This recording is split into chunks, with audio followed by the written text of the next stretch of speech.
All right, so when you draw your cup, it doesn't have to be perfect. You can see mine's not perfect, and between the last video and this video, you can also see that I've changed from standing to sitting, so how the cup looks slightly different.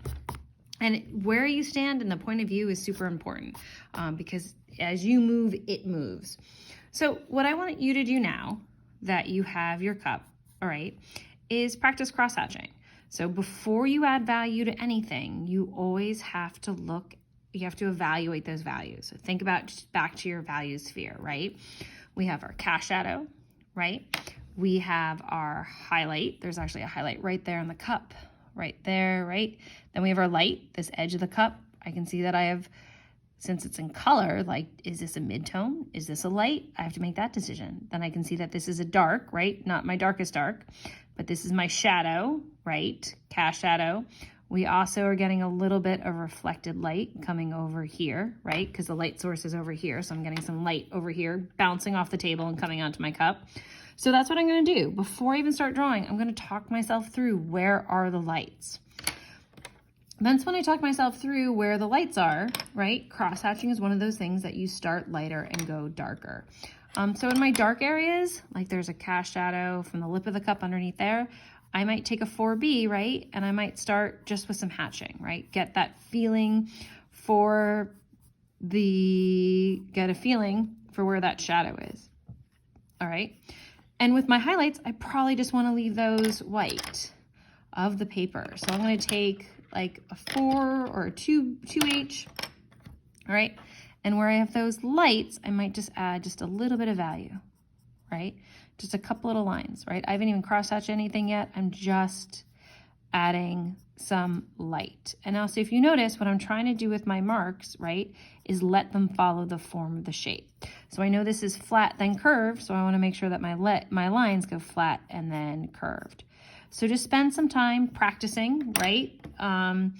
Probably going to have you draw the cup for a certain amount of time and shade for a certain amount of time, just so that you can get the feeling of how to work with your cross-hatching, right?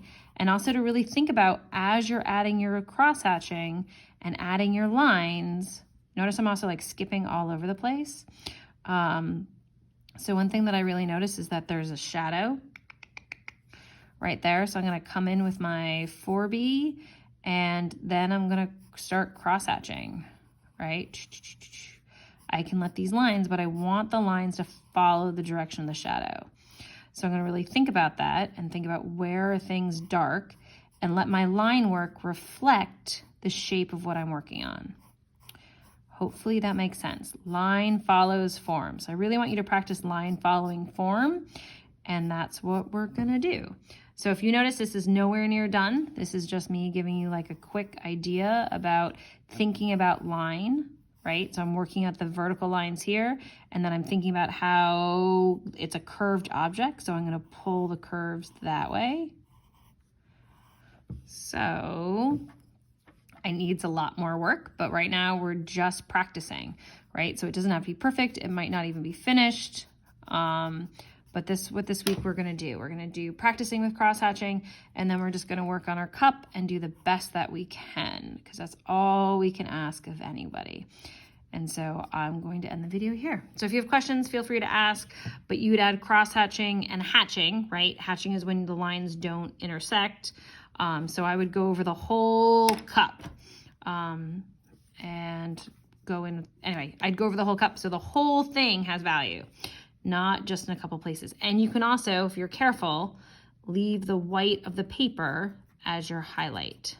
So I would work with the idea that the white of your paper is going to be your highlight, and that you then add lines to help you get that curved feeling.